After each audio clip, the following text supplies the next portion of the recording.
I just got the latest briefing on the Mississippi River and the floodings that the Army Corps of Engineers have maneuvered the river to the point that is somewhat controllable, but at the expense of a lot of farmland that is going to be inundated by as much as 20 feet of water in some locations. The questions we're going to be asking in the future is how would a farmer or how would the Department of Agriculture look at an area that is 20 feet below flood zone? And how would that be compensated or appropriated as a proper farming location? And how long has that farmer been in that location in order to get some kind of financial area access in order to rebuild the farm? If the farm can be rebuilt in such a flood zone area when those gates to the levees have been there since the 1970s. Those are questions that are going to be asked in the future in order to better design the understanding of the people in the areas of Mississippi and Louisiana on building their agriculture areas or expanding their cities, annexations, or encroachments, as it may be at sometimes, into areas other than proper flood marketable insured areas. The United States is not a country that can continue to honor a lot of these zoning or encroachments into flood zones because we can't afford to continue to pay for people to build and use agriculture areas in inundated watered areas.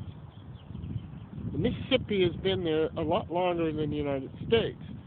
The best we can do right now is to control the Mississippi. I've come up with quite a few ideas on controlling Mississippi.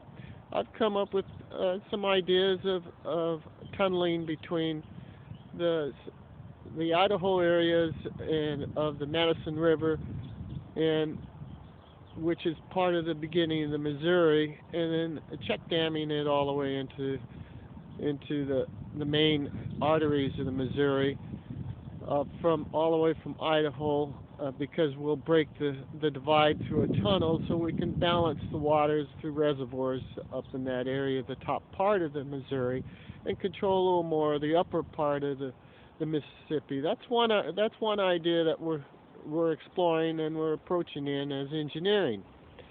But that doesn't solve the problem currently. Is we're not going to blame the Army Corps of Engineers. We're not going to blame the civil director of the whole watershed of the Mississippi, because those areas are actually as high as the home security of the United States that was priorly submitted by the Bush administration.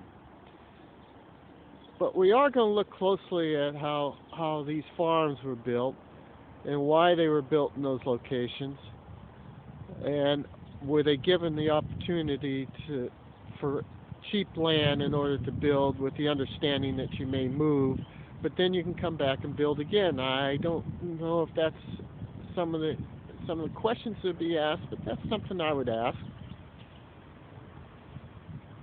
The cities are responsible for their levees. They chose to build there. I've talked about that before, and we'll assist more levee building in those areas of Mississippi until we get to a full control of the Mississippi, of the upper Mississippi and Missouri, and then we'll come down and we'll dam the lower parts of the Mississippi to the point we'll have full control before it goes into the Gulf of Mexico. Now those are future, way out in the future, probably in the next 50 to 100 years.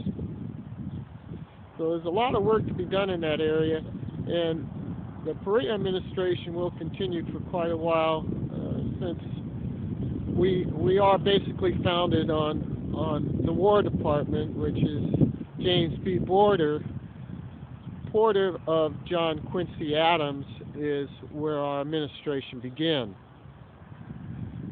So we're old, we're going to be around for a while, and we can see a lot of correction that can be done in the Midwestern areas of our great river, the Mississippi River of the United States, of the North American continent. Over 3,000 miles she is, and she is mighty, but the United States of America can tame her. This is Guy Ralph Perea, President of the United States. Thank you. This is Sunday, May 15th.